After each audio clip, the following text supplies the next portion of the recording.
Hello viewers, আমরা চলে আসছি আজকে বিশ্বের সবচেয়ে উঁচু দালান, সবচেয়ে উঁচু ভবন জেদ্দা টাওয়ার। এটি এখন নির্মাণাধীন আছে। এটা দুবাই যে ব্রুজ খলিফা, ওটা হচ্ছে আরো দ্বিগুণ বড় হবে। এটি বিভিন্ন সৌদি আরবের বিভিন্ন জটিলতার কারণে, সরকারি জটিলতার কারণে এটি এখনো নির্মাণাধীন আছে। এটি দেখুন, পুরো একটি এরিয়া নিয়ে এটি অবস্থিত। বাংলাদেশে আমাদের যেমন একটি গ্রাম, একটি পাড়া, এরকম মনে হয় 10টি গ্রাম এবং 10টি পাড়া মিলে এই পুরো এই জেদ্দা টাওয়ারের কেন্দ্র করে এই পুরো এরিয়াটি অবস্থিত। দেখুন, বিশাল একটি কর্মযজ্ঞ চলছে এখানে। আমি যদি আপনাদের একটু জুম করে দেখাতে চাই, দেখুন আপনারা এখানে দেখুন, আপনারা যে বড় বড় যে ফিলার গুলো দেখতে পাচ্ছেন, এগুলো হচ্ছে আপনার বিভিন্ন কারেন্টের লাইন, পানির লাইন, গ্যাসের লাইন, সবগুলো এখানে আপনার সেটিং করা। এগুলো আসলে এখনো মানে এভাবে পড়ে আছে। এগুলো দিয়ে কেউ মানে কয়দিন পরে এরা কাজ করবে। আমি যতটুকু শুনেছি যে এটার কাজ আবার শুরু হবে।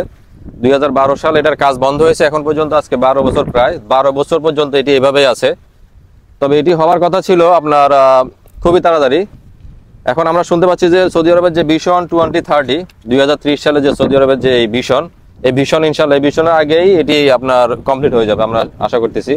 তা আমরা এখন যে জায়গায় অবস্থান করতেছি, এটি একদম সাগরের একটা পার। আপনার জেদ্দা শহরের মধ্যে আপনার একদম দেখা যাচ্ছে কি আপনার একটা এরিয়া, মানে একটা গ্রাম বলা যেতে পারে এটাকে, আসলে একটা গ্রাম। এই গ্রামে আশেপাশে কোনো দোকান নেই, কোনো আপনার কোনো সুপার মার্কেট নেই।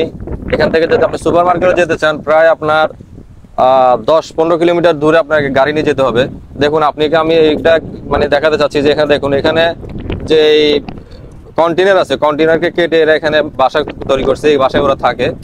এবং এখানে আসলে দেখুন, আপনারা আশেপাশে খেয়াল করে দেখবেন কোনো বিল্ডিং নেই, কোনো যাতায়াতের কোনো সুব্যবস্থা নেই। তো আসলে এখানে মানুষের কিভাবে থাকে আমি জানি না অবশ্য। তবে এখানে আসলে আসার পর থেকে মনটা ভালো হয়ে গেল, কারণ আপনার এই যে রাস্তার ভিউ, রোড সাইড ভিউ থেকে শুরু করে আপনার এই যে ভিউটা, ভিউটা পুরো এরিয়া জুড়ে, আপনার এই ভিউটা পুরো এরিয়া জুড়ে ভিউ। আবার এই পাশে আপনি যদি দেখতে পারেন, দেখাই আমরা, দেখুন এই পাশেও দেখুন, মানে অনেক সুন্দর একটি ভিউ। আসলে মন ভালো করার মতো জায়গা, একটি সুন্দর একটি জায়গা। এবং খুব অনেক বাতাস, খুবই ঠান্ডা বাতাস। এবং আপনাকে যদি দেখাই, এরপরে আপনার সাগর, আসলে সাগরটা এখান থেকে দেখা যাচ্ছে না, আপনার দেখাতে পাচ্ছেন না, কিন্তু এরপরে হচ্ছে আপনার সাগর, যে সৌদি আরবের লোহিত সাগর বা রেড সি যেটাকে বলে। আমরা আসলে আরেকটি সুন্দর একটি ভিউ দেখতে পাচ্ছি আপনার, মানে এখানে চাঁদ দেখা যাচ্ছে, খুব পরিপূর্ণ একটি চাঁদ। আসলে ভিউটা অনেক সুন্দর। তা আমরা সব এখানে আমাদের প্রবাসী ভাইরা, যিনি আমার ক্যামেরার পিছনে আছেন, আরিফ ভাই আছেন, ওনাকে নিয়ে আমরা এটি করতেছি। এবং জামানু ভাই, উনি শ্রীলঙ্কান, আরো দুইজন এখানে বসে বসে আড্ডা দিচ্ছে। আসলে এখানে মুরব্বি অনেক সুন্দর,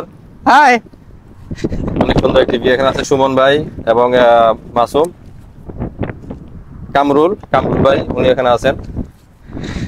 এরপর দেখুন আপনারা, সূর্য অস্ত যাবে এই অবস্থায়, এই সময়টাতে আমরা আসলে ভিডিও করতেছি।